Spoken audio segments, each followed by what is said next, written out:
What's up, guys? I've missed you. It's been way too long. Honestly, I've been totally dropping the ball on posting videos and flying in general. It's just with weather and work, and then obviously the house build out here on our property with the Airstrip. It's just been chaos. I don't think I sleep anymore. I just work around the clock. But anyway, I owe you guys an update, and there is a lot to talk about. Since my last update out here, we have done a metric ton of dirt work. So much so that the wife and I actually bought our own skid steer just to be able to handle the amount of work that we had. There was so much dirt that had to get moved, so much brush that we had to get rid of. We had a huge burn pile, I guess you'd call it, to get rid of all the excess brush. We even got Nick up here in an excavator helping widen the house pad.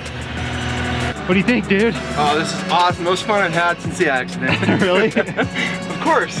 That's sweet. Not every day you get to pick up a tree and make it fly. I know. But it wasn't just dirt work. We also got permanent power pulled from the power company out to a metered pedestal. We ran that underground up to the house, so we have permanent power to the house. We had our foundation poured, which was huge. We backfilled everything because we built the whole house up, and again, more dirt work. And after that, we went right into starting framing the floor, and then 2 days ago, we started standing walls, and this is where we sit. As of 2 days of framing, now all the walls in the entire house are stood, and we're rolling trusses tomorrow.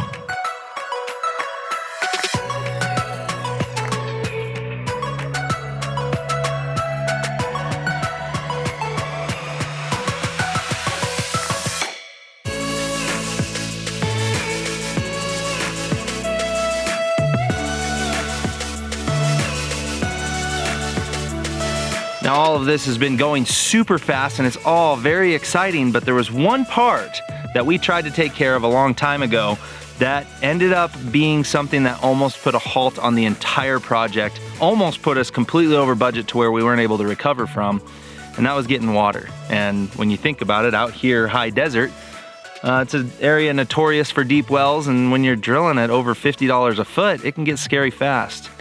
And yeah, I'm just gonna come out and say it. We drilled an 820-foot deep well right next to the house, 0 water. I'm Trent Palmer. I fly drones for a living and bush planes for fun. Follow along as I journey off the beaten path of aviation.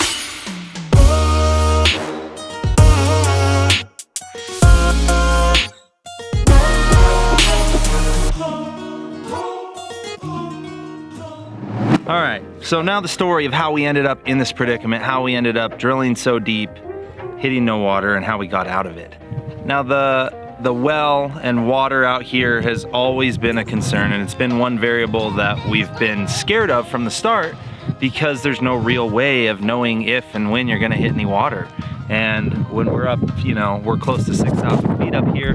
Some of the neighbors have 1,000-foot deep wells. The average well depth's around 500 feet. It gets expensive fast. So that was something we had accounted for, and I know a bunch of you guys had commented that, hey, I hope you've checked into the well or if you have counted for that and blah, blah, blah. And I think maybe Haley and I, the way we come off on this channel is a little bit ignorant or naive to severity of certain things like the well.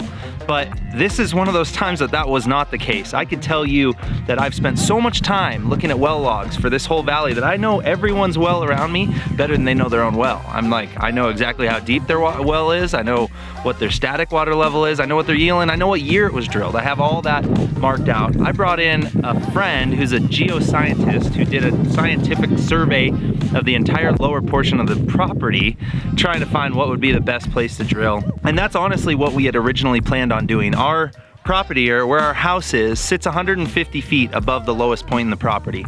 So obviously, if you're just thinking of the way water flows, it made the most sense to drill down at the bottom of the property. But we were looking at about a 1,500 foot run for water and power down to the well. Now the first quote I got to drill a well down at the bottom of the property and run power down to it and water back up, I mean, just the wire to run the pump that was that far away, we were getting into like a 6.3 or a 4.3 wire, really thick gauge, and they wanted to charge like $8 a foot just to run that wire down there. So if we were figuring a 1,500 foot run and 500 feet of water, you're at 2,000 feet at $7 $6, $7, $8 a foot. I mean, just in that wire alone, we were $14,000, $15,000 into it. Then that wasn't including the pipe. So what we ended up doing, we hired one of those water dowser witcher guys. He's supposed to be like the best out there. He claims to be able to find water where no one else can, and he's expensive and he knows what he's doing. Seems like, you know, everyone speaks highly of him, but we had him come out and he surveyed our property, said, show me where your house is. There's no point in even looking down at the bottom because you don't want to pipe water up from there. So he went around, did his water dowsing, water witching, and found a spot 300 feet from our house, just down the hill right here, very close to the same elevation of the house. So it would have been a lot easier to pump into the house. And he did his little magic, counted, did some things like he was an auctioneer, asking how deep it would be and how much water we were gonna get. And he told us, drill right here. This is the best water on the property. Bottom of well will be at 431 feet, and that we would get 64 gallons a minute. And for people that don't know water and well talk, 64 gallons a minute's a lot. Washoe County considers anything over, I think, 4 gallons a minute a well. And if you have more than 10 gallons a minute, you don't even need a holding tank. That's like enough to run your house. Obviously, you're not gonna be able to run 2 showers and the sprinklers at the same time on 10 gallons a minute, but you know, it's enough to run a house. So the idea that we were gonna get 64 gallons a minute was a little crazy to me. But anyway, to me it was, okay, this is a good source. Let's come in and drill. Now, another thing that you guys had commented, and it's also been on our mind, was that we should do the well before we even start building, because that's the biggest variable. That is the thing that needs to happen before we even start building, and we agree. We tried. We tried to book those guys 6 months ago, and we put down our $5,000 deposit, said get out there as soon as you can, and with how gnarly the weather was all winter, they couldn't get out here. So I guess it was about a month ago now that they actually came out, and when they came rolling up the driveway, man, Haley and I, we were all smiles. We were so excited, and I actually sat down to shoot the same video. I was gonna do the, whoa, you know, will we hit water video, thinking, nah, yeah, it'll go great, because the water dowser told us it would. So I did my whole intro, kind of a little chipper, happy, just, you know, this will be exciting, let's find good water. And yeah, it didn't quite go that way. And the worst part too, let me tell you, once these guys finally got out here, they got set up, started drilling. I was out there the first day, so I got to watch them drill through, I think, 300 feet. And at that point, I'm already starting to kind of sweat a little bit, thinking, okay, if we're going down to the bottom of water at 431, we should be getting some water at 300. The water dowser had actually told us, he said, the bottom of the well is gonna be 431, but be prepared to go an extra 100 feet. So we were budgeted and prepared to go 540 feet. The casings are 20 feet long, so they normally go by 20-foot increments. So once we got down to 540 feet, there was no water. So I called the water dowser and said, hey, we're down to 540, zero water. He said, okay, that's a reliable mark, down to 750, keep drilling. The drilling guys actually ended up going down to 820 feet. I told them to keep drilling until we hit water that day. They ended up running out of water in their water truck. They used that to lubricate the bit. And at that point, it was like, okay, this is getting way out of control. So at 820 feet, we kind of had to reevaluate. The issue was we're drilling in a formation that we weren't seeing on any of the other well logs. We were seeing this gray clay stuff, and all the houses around us, for the most part, are in granite. So we were kind of hoping for a fracture somewhere in the clay, but since all the wells around us aren't in the same material, it's hard to even judge if we're gonna hit anything. It might be something that we could go down another 1,500 feet and not hit water. And the way that the well drilling works, the deeper you go, the more expensive it becomes, because every time they have to clear that bit, they have to pull so many of the drill pipes out to get to the actual drill bit. Every day when they drop it in and pull it back out, it takes longer and longer, so it becomes more and more expensive. And then also to pump water from that deep out of the ground, it ends up getting into a really high horsepower pump that's stressing and putting so much PSI as far as water pressure on the bottom of that thing.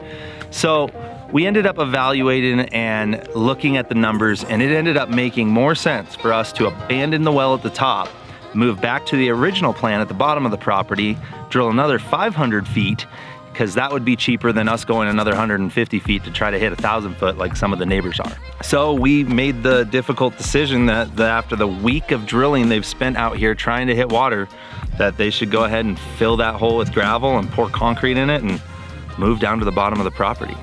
So obviously now at this point, we've tapped into a good portion of our contingency that we had planned in for our build, and probably a good bit of anything we had saved up for furniture, appliances, or hopefully one day starting a hangar. So all of that at this point is gone, but if we drill another dry hole down there, I mean, we're in a lot of trouble. We got a loan out here that, you know, has a timeline on it, and we have to perform. We got to build a house, so we need water. So I went ahead, bought some dowsing rods, little copper rods off Amazon, and Haley and I went out and did our own water dowsing.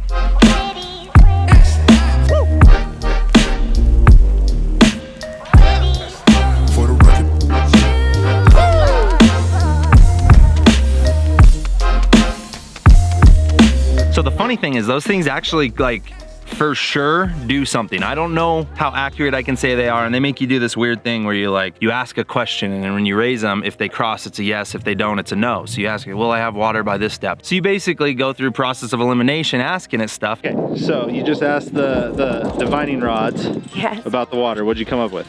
Okay, we're gonna hit water after 120, but before 200.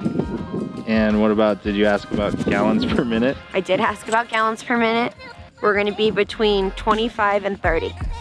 Really? Fresh, drinkable water. All right, so the really crazy thing is, I don't really believe in witchcraft or anything, but for sure when you cross the mark here, I mean, they were going wild, and we were counting off paces to the widest kind of what seemed like flows. Seems like this is a big drainage. Seems like there's another one down the road behind us. But when I did the things where you ask it a question, and if they cross, it's a yes, if they don't, it's a no, we both did it quietly, separately, and then when we talked to each other afterwards, it was like spot on. I had 125 feet and 26 gallons per minute, and then she was like right there. Either way, it was weird. It doesn't hurt, right? I mean, it was $19, and we feel better than just shooting in the dark. So it was the next day, the well guys came out, they set up again and started drilling in. I stayed there for this one, and it was just like clockwork, nice, clean, right into the same gray clay that we had. But as they were drilling, we went through 60, 70, 80, the whole nine, and right at 125 feet, more water than you could ever imagine. I'm lying, that's not what happened at all. We actually started seeing our first indication of water at only 60 feet. And by the time we did get down to around 120, I mean, we were getting a good amount of water coming out. But while we were down there, we decided, you know, this is one of those things, it would be silly to go down to 120 feet and just call it because we had water. So we ended up being super safe. We went down to 260 feet, left us with 200 feet of water in there. And now that we finally have water, the next big hurdle was, how do we get that thing 1,500 feet up 150 vertical feet all the way to our house. Luckily, I've got a whole bunch of good friends that came to the rescue. Ryan and his guys at Titan Electric are heroes. They came out. He's got this rock saw, which I don't know if you guys have ever seen this, but basically it's a huge like skill saw on the back of a tractor.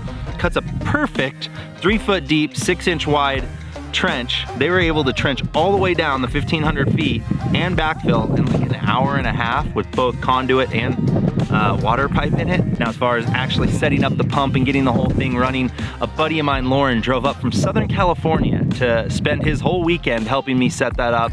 He's awesome. Thank you, Lauren. I can't thank you enough.